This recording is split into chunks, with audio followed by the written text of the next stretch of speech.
বান্দরবান হলো বাংলাদেশের সবচেয়ে সম্ভাবনাময়ী পর্যটন স্পটগুলোর মধ্যে একটি।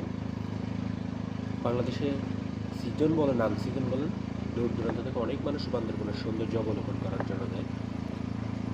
বাংলাদেশের এই বান্দরবন জেলায় সবচেয়ে সুন্দর সংমিশ্রণ কিংবা মিলন যেটা, সেটি হলো উপজাতি সম্প্রদায়ের সাথে বাঙালির যে কালচারাল সংমিশ্রণ, সেটি এখানটায় আপনি দেখতে পাবেন। সবচেয়ে বেশি যেটা, সেটা হলো পাহাড়ি বিভিন্ন ঝর্ণার সমারোহ।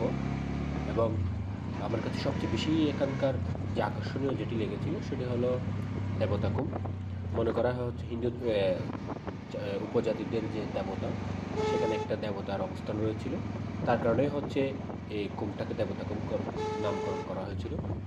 কিংবা এখানে আরও বিভিন্ন বিখ্যাত কুম রয়েছে, যেমন নাফাকুম, তারপর বিভিন্ন ঝর্ণা তো আছেই। সবচেয়ে বেশি এখানকার যে নদীটা আমার কাছে বান্দরবনকে সৌন্দর্যে মহিমান্বিত করেছে মনে হয়, সেটি হচ্ছে আপনার সাঙ্গু নদী। এই সাঙ্গু নদীর যে সৌন্দর্য, সেটি দেখার জন্য হলে একবার বান্দরবন যাওয়া উচিত।